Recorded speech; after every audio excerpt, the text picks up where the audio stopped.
Thursday through Sunday, I'm home. I'm flipping through 4 different rodeos, just trying to watch them all, just because I need to know what's happening. It is truly my passion and it's everything to me, and I can't get enough of it right now.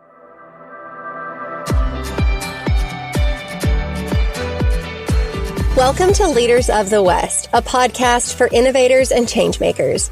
I'm your host, Jessie Jarvis, the founder of the West, and I'm sitting down with agriculturalists, entrepreneurs, executives, and everyone in between with the goal of digging into the strategies, mindsets, and lessons that have been crucial to the success of ag and Western. Whether you're carrying on the next generation of your family's operation, starting something from scratch, or determined to climb up the leadership ladder, we're going to inspire you to continue to dream big, growing not just you, but the future of agriculture and Western as a whole. Let's go.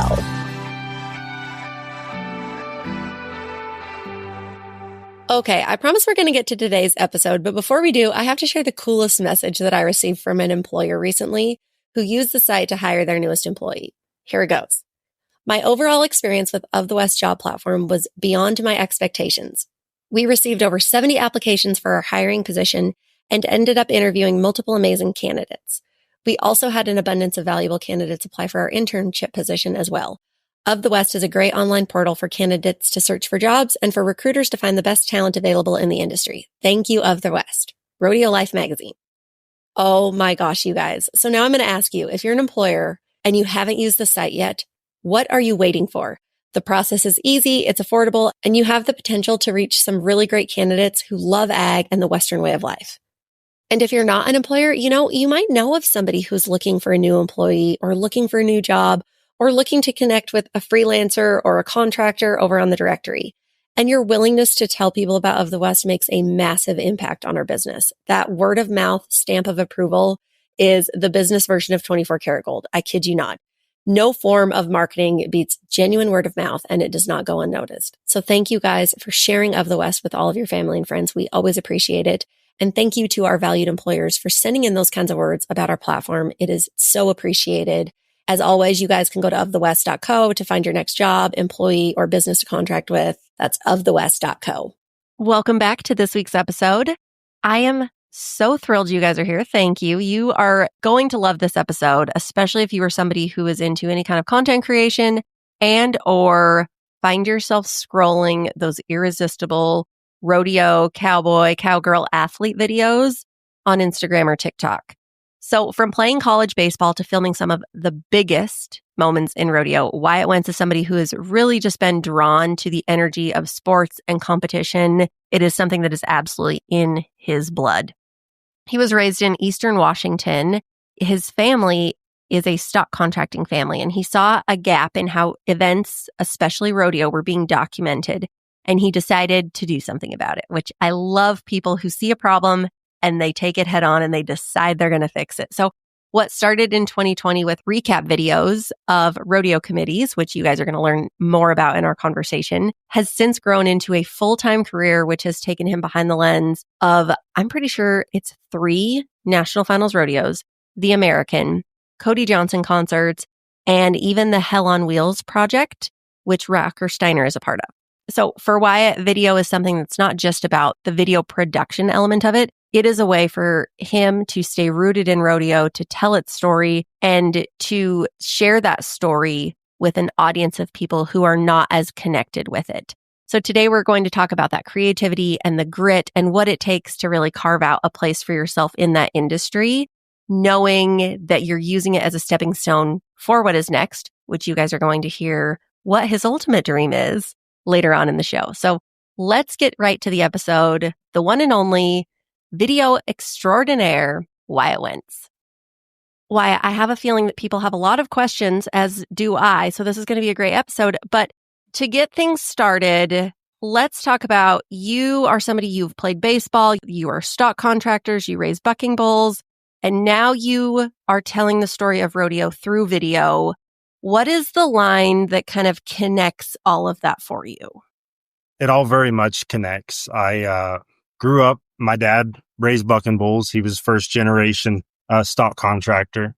I grew up family raising bucking bulls, and that's where I grew the passion for rodeo and for bull riding. from there, yeah, through high school and stuff, I played baseball. Through college, I played baseball. I thought I was going to play baseball my whole life. And then I realized, dang, every kid wants to play baseball and you got to be pretty dang good to play baseball to make money. And so then I still had that passion for rodeo. I was fully in on the baseball deal but in my heart, I still had the passion for rodeo. I saw an opportunity after I graduated. I saw there wasn't very many guys. Randy Quartieri was out there filming and he was making a living doing it. And I thought, dang, I saw the opening and I just went after it because I had the passion for rodeo. And then I feel like I had the work ethic from the baseball where I just saw an opportunity and I just went after it. Well, I love that you bring up Randy Q because obviously I feel like his name is just synonymous with incredible video and he has been doing it so well for such a long time. But you are right. I mean, we live in the Northwest. And so things and people and our accessibility to different elements like great videographers who understand Western sports, it is a lot different than when you're in Texas and somebody like Randy is right outside your back door. So I can imagine that felt like at the time, and obviously has proven to be a ton of opportunity in what they would say is kind of a blue ocean for you to start that. Yeah, I bought my first camera in 2020. And what I saw is my family had about 6 pro rodeos that we produced. And it was 2020, so it was COVID. And I went to each rodeo committee. They couldn't have a rodeo. We were so excited for them to have their rodeo on the weekend. I went to each committee and I interviewed one of their committee members and I made a 2 or 3 minute video that they were able to share on their rodeo weekend, just about how special their rodeo is, how they couldn't rodeo that year. But I just wanted to give them something. I can't believe that I did it looking back, but I was actually on the camera doing some of the interviews. And if you know me at all, that's totally not like me. I don't like to be on the camera. I don't like to talk, but I was just trying to figure it out. I knew I wanted to pursue video. From there, 2021, things kind of took off. Then I was able to video these rodeos for free. Things just escalated from there.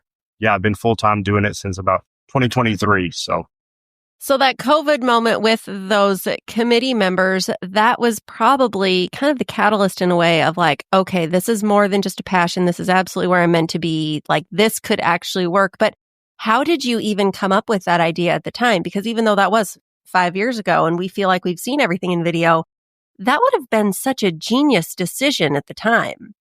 I even sat down there was a kid I went to high school with, and I sat down with him. I remember, I'll never forget, at my kitchen table went out, and he was a videographer, and he's an outstanding videographer, and he does a little bit of rodeo stuff now, but a little bit of everything. And I said, brother, the rodeo world, there is huge opportunity. I mean, none of these rodeos around here, Kennewick, Ellensburg, Pendleton was doing it some, but St. Paul, they need somebody these are huge weekends for them. And we just need to show it off. Like, we just need to take everything that they've done, all the highlights and everything, put them together. Then I thought to myself, it was a few months later, I was like, why don't I do that? I could try that. And it just really worked. Like, my passion is truly in rodeo. And then now it's through video. I absolutely love it. Well, you are so spot on in the fact that the Northwest, and again, we're biased. Yes, if you're a listener and you live in the South, I'm sorry. We are very proud. West is best. But that being said, we do have some of the most iconic rodeos in the season, as you named them. St. Paul, Ellensburg, Kennewick, Pendleton, Caldwell Night Rodeo, anything that happens on the summer run, especially this time of year, it happens in the Northwest. And to know that prior to 5 years ago, video wasn't really an element of any of those rodeos. There's definitely some doing a little bit, but think about just how much that has changed in the last 5 years. Yes. And I got really blessed with the timing. Like, TikTok started to really come around. Instagram Reels started to come around, and it all kind of clicked. Like, it was just the perfect storm. Yeah, exactly.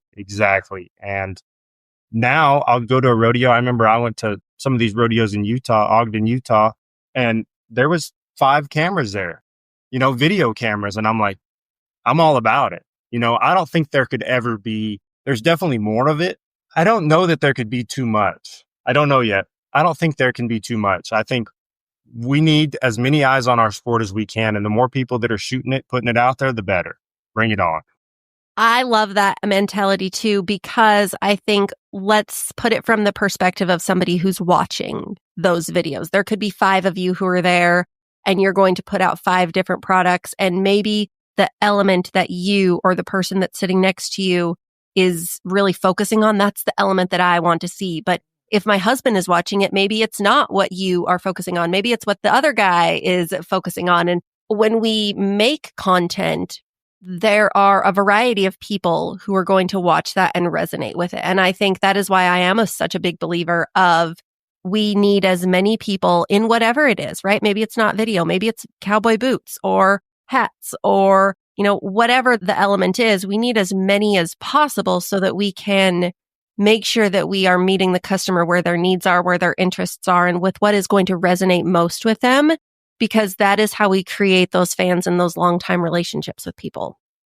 Absolutely. Absolutely. It's amazing how people from outside the industry, I've posted a couple of rocker or JV, and like I had a kid who I played baseball with my whole life, comes from Seattle, not a rodeo guy. He now has become the biggest Rocker Steiner fan, and it's just through videos that people have posted him, some that I posted of him. And I don't know, that's exactly what we need is people from outside the industry. Who is this guy? Who is this Rocker Steiner? Who is this guy that's all excited, has a long hair? And I think his personality shines through video. Absolutely. Okay. So one of the things that I think is really important to mention is your family is still actively stock contracting. You are involved in that. How do you manage all of that and kind of like find the overlap in between without losing yourself in one or the other? The beautiful thing about my family is just how supportive they are, especially my dad. My dad and the stock contracting business is the reason why I was able to get the jobs I think that I got so early, is because I was so connected in the rodeo world. And if it wasn't for my dad and what he has done raising the bulls, then it wouldn't have happened. And now the beautiful thing is my dad is so supportive of the videos. Like, he absolutely loves what I do. And he's not worried about the bulls. I mean, he's worried about the bulls, but he's not worried about my involvement with the bulls. It's not this pressure of, you got to pass this along. You got to keep this going. Like, if this is what you do, I'm going to fully support you in this, And so I help him as much as I can. I'm on the road quite a bit. I think I've been home 2 weeks since the first of the summer. So there's not much I can do, but whenever I can, I'm helping him. Sometimes it is through video or sometimes it is hands-on, but whenever I get a chance, I'm helping as much as I can for sure. Yeah, he's definitely got to know that he has the best marketing team behind him. Between you and your sister, who is incredible with a camera also, is on the photography side of things.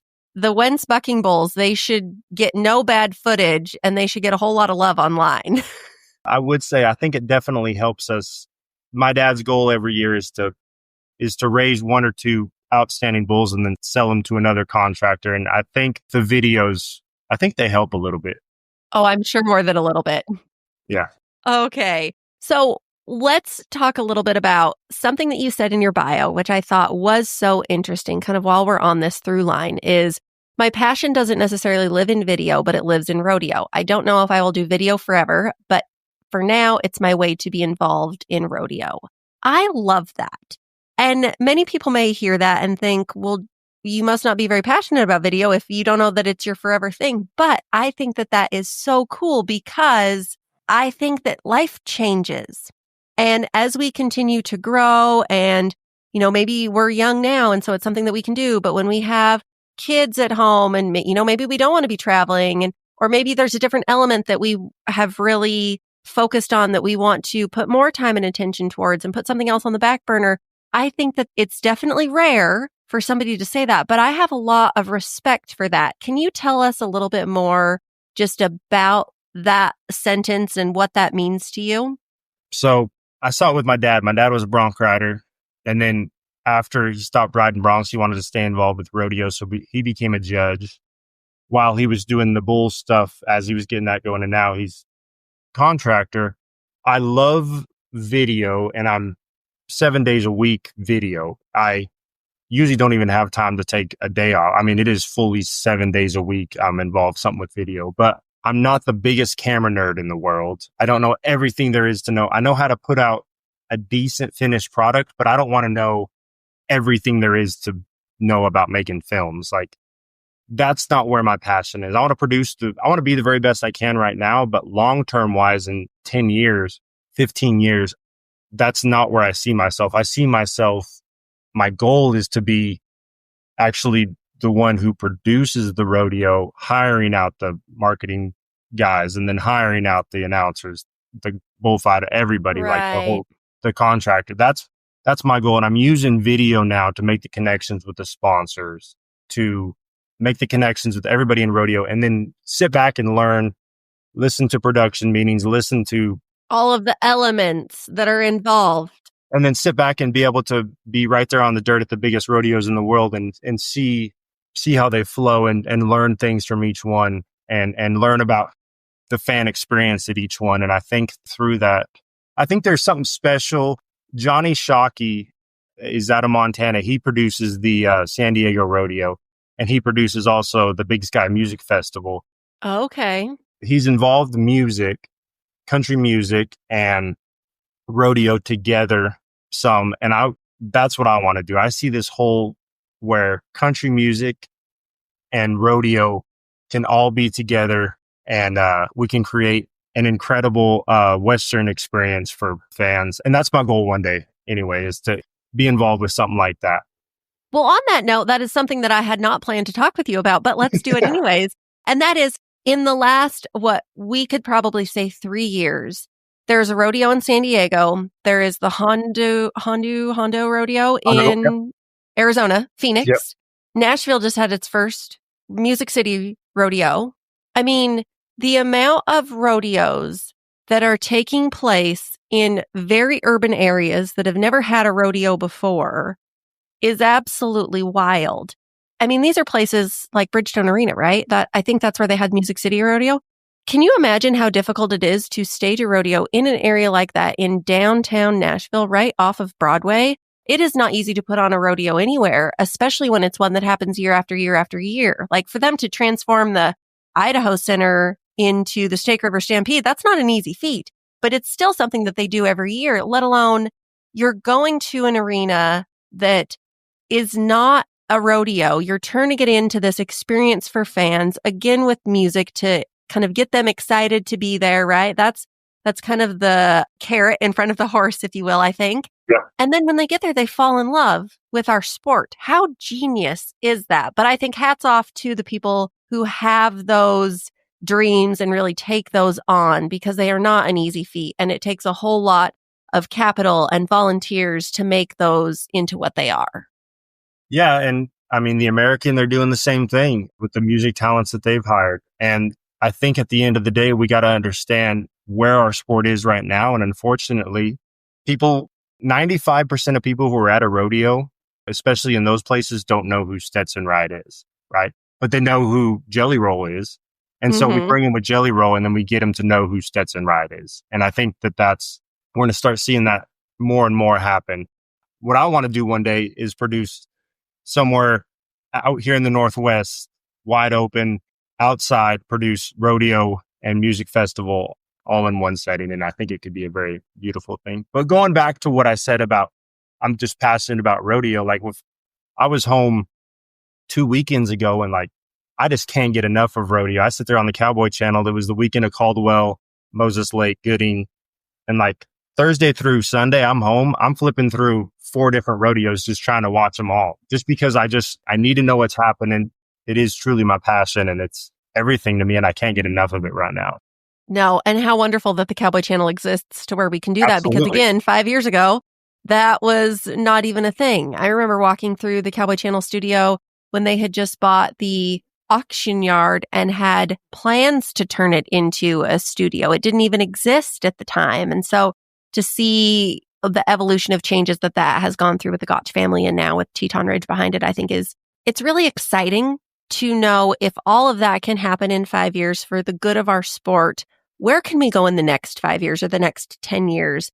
And what exactly does that look like for all of us, again, to the positive? there's mixed, you see it on Facebook all the time. There's mixed emotions. Teton Ridge, I don't know. They're behind the Cowboy Channel. People are nervous. Let me tell you right now, I'm pretty involved with Teton Ridge, and the things that they're about to do with the Cowboy Channel and just on the media side is going to be incredible, and it's only going to benefit our sport. So I'm very excited about the future of the Cowboy Channel, future of rodeo. It's in very good hands. There's really good people working on it and with really good ideas, and things are definitely looking up. Well, and I think too, aside from Teton Ridge, change has to take place, right? If you do not evolve, you die.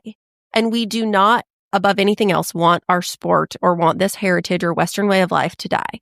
So we have to be on the forefront of change. And I think we want to be in the driver's seat of change. I don't want to be, this is not an Uber where I'm getting in the back seat, letting somebody take me around where I don't have a destination in mind. Like, I am going to get in the driver's seat and I am going to get myself to where I want to go. And I think more of us need to, at least in my opinion, kind of have that mindset of change is inevitable. It has to happen. And look how much has changed in the past that we are so thankful for. So we can't be against change, but we have to be against change happening to us versus us making changes, and not just change to change, like very important purpose-driven change. But I think that evolution is what is going to continue to set our sport up for success and get more people interested and involved. Absolutely. I agree with that 100%. Being willing to change while keeping those Western traditions and everything we're built on, I think that's the hardest thing for us is like you say, willing to change, especially when it comes to rodeo. PBR is pretty progressive. They're changing all the time. But in rodeo, yeah, we got to learn to change a little bit more for sure. Yes. And I see the same for all Western sports. I think that good things are only going to continue to happen to us. Okay, I want to flip the script a little bit. Let's talk about some specifics of video. Now, we're not going to get into the camera nerd stuff because we know that's not you. But when it comes to what it is that you do, the best moments, whether it's in the arena or behind the chutes or out with fans, that stuff can't be staged. So what is your approach to being ready for those elements, or maybe catching the things that other people don't see? Or what is it that really draws your eye in to where you know, like, oh, this is going to make a great video? I think that's why I'm so passionate about rodeo and why I watch so much rodeo is because you got to know, like when I look at the day sheet, you got to know who's hot. You got to have a little bit of an idea of the horses, who's on what side, kind of their patterns. That's how I personally set myself up for success. I think the best videos I've gotten is when you get a bucking horse. I think of bucking horses specifically. When they get them jumping and kicking right to you, the guy gets off right in front of you to celebrate. That's my perfect shot. And so when I'm shooting a rodeo, I'm setting myself up in the arena for, okay, this horse is probably going to circle around to the left. I want to be over here. Not where I'm in the way, but where he's probably going to be bucking right to. Right. And so I think I definitely go into a rodeo with a game plan. I know Cash Wilson he had black tie right there in St. Paul. And I remember I was set up right there and black tie just sets up right in front of me, jumping and kicking. And that's my favorite part of it is trying to predict winners, who's going to have success, and then where that is going to happen. So definitely, I think doing my homework beforehand makes capturing that moment happen. Well, and again, going back to the element of the stock contractor in you who is very in tune with not only your own animals, but with the other animals out there, how they act or what their tendencies are. And then again, with the rider, how that person has their own unique style of riding and what they're going to be able to do together as far as the magic that they're going to create for you. That definitely takes a lot of those elements. I can see why you are so successful just with your past experiences. And it came from missing. It came from missing and not getting the shot a lot. I'll never forget at the 2022 NFR, Dawson Hay had Killer B. I missed the shot. I was on the wrong side. She came right down the chutes. I think he was like 92 points. And I was in the worst spot in the whole world I could have been. It's just because I didn't look at the day sheet. I didn't prepare. Like things just sped up that day. And after that, I told myself, never again. Never again will you be in the wrong spot for a moment. Like I should have known that moment was going to happen and I missed. And so that was a big one for me is just make sure that you're prepared At least I still miss a lot. Don't get me wrong. Videos aren't in focus, but 99% of the time, at least I feel like I was set up for success. I love that you brought that up because you are so right. Some of the hardest lessons that we learn or those mistakes that we've made are actually the thing that we learn the most from. And it is a gut punch in the moment. But again, one wrong decision years ago, and you will never, and I repeat, probably never make that mistake again. So had you not had the mistake, right, you wouldn't be where you were. So yeah, there's definitely been a lot of mistakes over the years. And beautiful thing about my job is for the most part, people don't see them, but I either edit them out or they'll never know that I missed. But yeah, I missed a lot. That'll happen. Okay. Real quick, let's say that somebody is listening to this and it's been on their mind to get into photography, videography, anything of that nature. What are some tips that you would be able to give them? Obviously, you know where you started and you know where other people similar to you, like the Randy Q's, you guys are obviously great friends, so you kind of know where others have started as well. What advice would you give to them? I think if they wanted to get involved in Western type video, the biggest thing first would be to just be a fan. First, become a fan of the sport, understand the sport. And you can do that just through watching the Cowboy Channel, watching highlights, just understanding how the sport works. Number two, don't be afraid to just dive in. Buy a camera. I don't care. These days, you're probably not going to go wrong buying a camera. Every camera, if you set it up the right way, 2025, it's probably going to shoot quality video. So just get started. I learned everything through YouTube after college. Just watch a ton of videos, fully understand your camera by watching tutorials, how to set up your camera, that sort of stuff. And then just start shooting. Like, shoot everything. Just go outside in your backyard and try to make your dog look cool. And then just dive in. And then once you get started, like, we live in a world where it's really easy now with TikTok and Instagram Reels. It's real easy to cut out a slow motion video and just throw a trending song on it. And you're probably going to get a lot of likes. But if you really want to be good at this, what I tell people is just, there's so many more layers to it. The Reels, the quick 10-second video of a cowboy in slow motion is going to do well these days. Like, if he's wearing chaps, it may go viral. Like, people love that stuff, but there's so much more to it. Just dive in and learn all the different layers of video because there's so much more to it. I also really just want to highlight the advice of get out there and practice and shoot anything, especially your dog, because I think too, we think like, oh, that thing is going to look good on video. And then you actually shoot it and you're like, wait a minute, that was not right at all. Like, that looks stupid because of, where I'm at, or I needed to come from this way. And learning that, again, practicing in those random things where it doesn't matter if you fail or not. Those are the best learning opportunities, because then when you get to a place where you do want to ensure you have good quality, you've already figured out what works and what doesn't. Mm-hmm. The more you shoot, you can't shoot enough. Yeah. The more you shoot, the more you get to know your camera in different places, the better.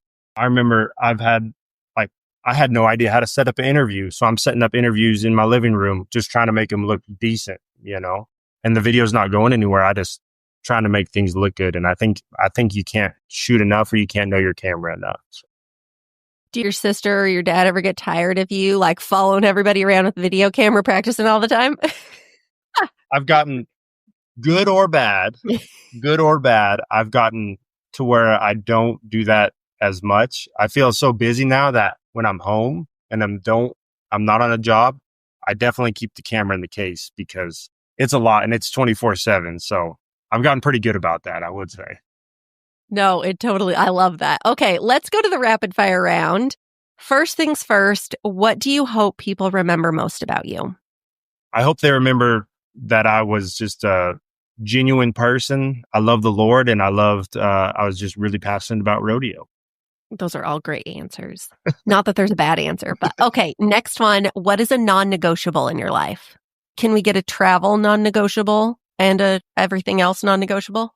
I guess non-negotiable, the steak has to be medium rare. If it's anything over that, I'm going to eat it. I'm not happy about eating it, but I'm not sending it back either. I like that. That's probably my biggest one. Yeah. That would also work because if you're traveling and you get, Yeah. I mean, you got to fuel yourself. How many, I was actually thinking about that earlier, as far as you're constantly setting yourself up for the perfect shot for all athletes, for all events. How many steps do you get in a rodeo when everybody else is just sitting their butt on the bleachers drinking a beer? That's a great question. I have no idea how many steps I get in, but I will tell you by the end of a perf, I'm sweating and I'm beat. I'm exhausted mentally and physically. It's a lot. Yeah. Oh, okay. Next question. If you would have made it as a professional baseball player, what would your walk-up song be? Oh, in college, I thought JB Mooney, and he still is the coolest guy on the planet. So it was definitely Bad to the Bone. And so it would probably have to be Bad to the Bone. I'd watch JB Mooney highlights before I pitched in college because I was such a fan. He is. He's just like cowboy cool. There's no other way to explain it. Yeah. What is the smartest thing somebody's ever told you? The smartest thing somebody's ever told me, I'll just do video related. I was offered a job in like 2021 when I was first getting started, and it was consistent money to be a video editor, video shooter for a local place. And Randy said, trust in the Lord, do not take the job. And trust in the Lord and trust in yourself. And I promise you that you can do this on your own as a freelancer, and don't take that. And you will be so thankful in the end. And in the end, I was so thankful. I just trusted in the Lord, trusted in myself. Didn't know when the next gigs were ever coming, but they did come. So very thankful for that. I like that, trust in Lord. It's often very difficult, especially in the moment, but we all know that's always the right answer. Yeah, absolutely. Absolutely. Last question for you today, Wyatt. Let's talk about favorite things. Do you have a favorite book, podcast, life hack, something that has changed your life that you think more people should know about? I'd have to say, I know I keep going back to this, but Randy Quartieri is a freaking man. And anything that guy does, or any podcast that guy's done, just search Randy Quartieri when it comes to podcasts, or search, I guess you could search people that you look up to in general, but I have listened to every one of those podcasts over and over, and that man has it. And if you want to be a video person, just listen to what he said. There's no ego with him, and just soak it in, because he has it. And I said it a bunch, but he's the reason why I'm at where I'm at today, because he's laid it all out there. And I'm thankful for it. I love that advice. And that is such great advice. There are people I do that with as well, because when you hear them on one podcast, that doesn't mean you've heard all the information. There are usually a pile of different podcasts that person has been on, and each podcast has a different audience with a different spin. And so you can get different elements of that person. I do that all the time. There's a guy named Jeff Fenster. He created a company called Everbowl. He is just a business guru. And so I have done the same thing with him and with other people as well, but most recently with him. And so I highly encourage people to take your advice and to go listen to somebody on a number of podcasts that they're really into. I think that's awesome. And then we probably should get Randy on the podcast. So we're going to have to follow up on that. That's a great pitch. I love that. Well, Wyatt, thank you so much for hanging out with us today.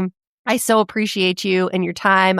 Like I said, I know you are incredibly busy, especially this time of year. So for you to take a minute and hang out with our audience and share your passion for rodeo and what it is that you do and how you get to continue to tell the story of Western sports and our heritage is really cool. So thank you for that. You guys know you can catch us back here next week.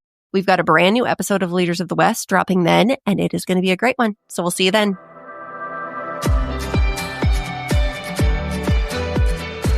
If you loved this episode, do us a favor and share it with someone else who might find just as much value in it as you did. We're on a mission to continue to grow and strengthen the future of agriculture and Western industries, and you spreading the word helps us make more of a positive impact. It also makes a big difference when you take a minute to go rate and review the show. We can't thank you enough for listening, for sharing, and for loving Ag and Western as much as we do. We'll see you back here for our next episode.